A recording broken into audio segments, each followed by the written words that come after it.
Hi, I'm Ashley Swartz, CEO and founder of Furious Minds. Email me at ashley@furious-minds.com if you have any questions or thoughts. So I want to talk about viewability this week. There have been a bunch of articles about the last month or so, and I just did an event last week on programmatic video buying, and viewability came up. And I think it's an important topic. So, especially because we point the finger a lot at television and we suggest the television industry is not accountable to advertisers and brands. And I think it's pretty important that we now sort of shed some light on digital overall. The 3MS started in September of 2011 for the purpose of exactly this, right? There was this realization that many display ads were below the fold, they were not viewable, the definition of viewable was a big issue. And also I think there was sort of a subversive intention where there's so much liquidity and excess inventory in display that we needed to figure out a way to bring greater value to display avails themselves, and creating sort of scarcity by virtue of a definition that made a certain amount of inventory that was in the marketplace ineligible was a good way to do that, right? ComScore did a study. They did it last year and they repeated it this year based on their called the VCE, the Validated Campaign Essentials, right?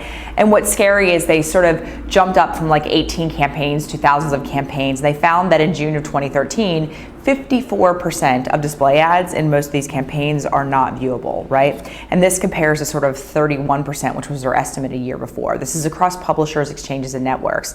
And their definition is pretty slippery, right? It's 50% of the pixels are in view on the actual screen, and less than half of a second do they remain.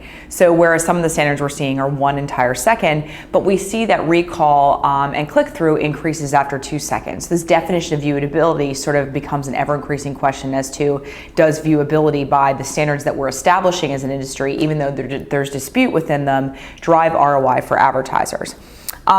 Display advertising has a hard road ahead, right? So the last 3 years it's kind of leveled off as a total percentage of ad spend. It's been about between 31 and 33%. And Forrester thinks that by 2018 it's going to drop to 27% of total ad spend. And that means a lot for a marketplace where there's an excess of inventory and publishers are overall struggling with monetization as a business challenge. Iframes are a big part of why display publishers and display advertising is so plagued with viewability as an issue, right? And its Achilles heel.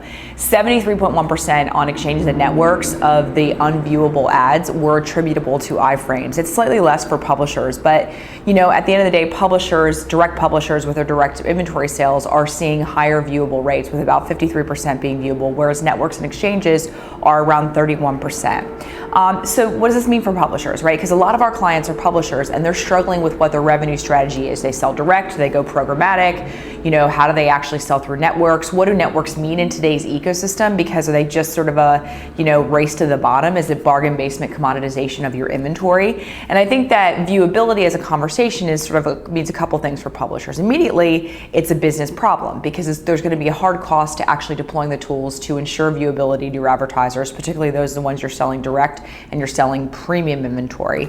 But in the long tail, it's going to create scarcity, meaning there's less avails and less inventory, which should drive your CPMs up. So you're looking at a more premium portfolio of less avails but higher valuable inventory. That's good, right?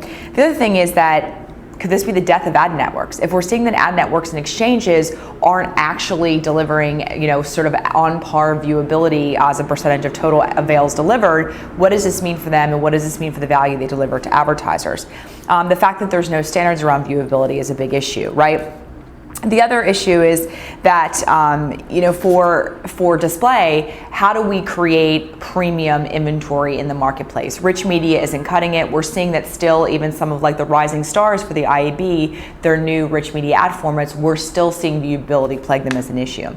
So last week in the event I did with Beat, and I interviewed Tracy Paul, who's the digital director at Starcom, working on the Kellogg's business. And Kellogg is, to be clear, super bullish about programmatic, right? They're spending 60% of their digital ad spend right now on programmatic platforms. And they've been using VCE, and Kellogg actually went into the upfronts this year using VCE as the standard across all of the players and the publishers and programmers in the upfront to measure the viewability and to hold accountable the actual spend they made.